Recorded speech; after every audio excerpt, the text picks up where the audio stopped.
You can see that beautiful character charring from a typical Balti. Thanks for tuning in, live and direct from Birmingham here, and I've got another beautiful Balti to add to my ever increasing Balti playlist. This time it's a Chicken Madras Balti. Let's get to it. The ingredients for this Balti are very simple. We've got some tomato puree diluted with water and a touch of tandoori masala. We've got one sliced fine onion with a little bit of salt. We've got some coconut milk. We've got some chicken breast diced, green chilli, royal cumin or black cumin, adds to the taste, some garam masala, some juliennes of ginger, some kasuri methi or dried fenugreek leaves, some extra hot chili powder, some lemon juice, some madras powder, of course, from Taste of India Spices. Link in the description. We've got some ginger and garlic paste and some salt. I'll put all the ingredients in the description of the video again, along with their quantity. And to top it all off in true British Indian restaurant fashion, we've got a pot of base gravy here. This is my liquid gold base gravy. I'll put a link for that video in the description of the video. Once the pan's nice and hot, generous amount of oil. It always looks a little bit more than it is. You've got to remember there's only about a 4.5 inch diameter to the bottom of that pan. On a low heat, we're going to just fry off the generously cubed chicken breast. And if you notice my chef spoon, you can just about see that, shababs, generously given to me by the owner of Shabab's Balti restaurant. So you might be asking, why don't you fry the chicken off in advance separately? I want those chicken juices to infuse the oil. So the chicken's just sealed, starting to get a little colour.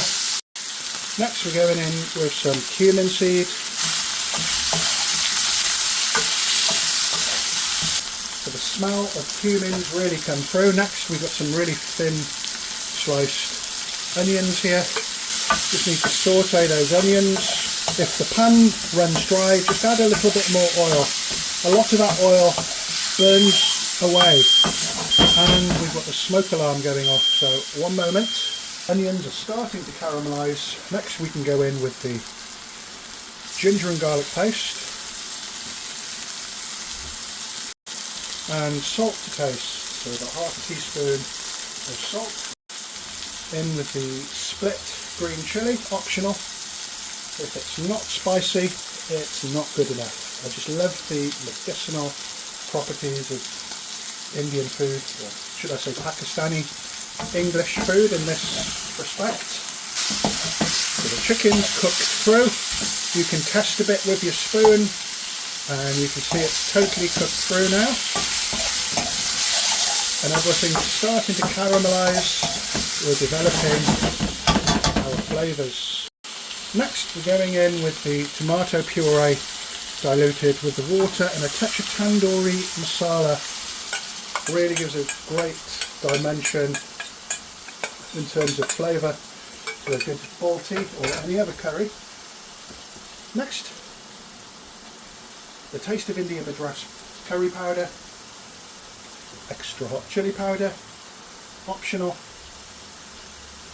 garam masala, and quite a generous amount of kasuri methi. Scrunch it up a little bit. Just the bigger the surface area, the more flavour you get from it. And you just need to roast those powdered spices off. And that's why we add the tomato first, to stop the spices burning. That's come to a good temperature now. So just enough oil to stop things sticking to the side of the pan at this stage. Next, nice Madras. It's a city that I visited a couple of years ago. Some curry leaves would have gone really great in this, as well as mustard seed, those typical Tamil Nadu spices, but we've got some coconut milk there. That South Indian flavour. That smells absolutely incredible. Nothing you can't do at home, so do try the recipe out. If you're wondering where you can get a Balti bowl, just visit thebaltibolcompany.co.uk and get your very own Balti bowl. Next, we need something to sour this dish, as it's a Madras, so we've got some fresh lemon juice there. We're adding a slice of tomato. Give it all a little mix. Created a really nice sauce there, all flavoured, but we haven't quite finished. Our base gravy's been heating up, so let's add the base gravy gradually. So one ladle, add it around the sides, it heats up or melds with the ingredients a lot faster. One little stir, just loosen it all up. Thing with the Balti, towards the end you don't stir so much, you want that Balti signature charring that you're going to see in a few minutes. Sizzling away nicely, and finally we're just going to add some coriander. We don't add it too early or it could cook and disappear and sink into the sauce, and a few pieces of ginger,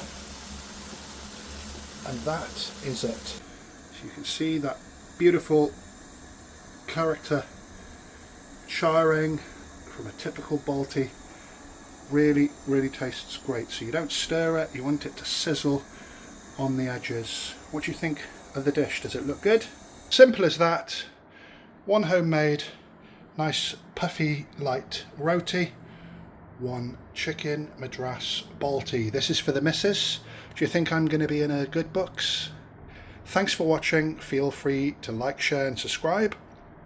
I've got another Balti recipe coming straight up.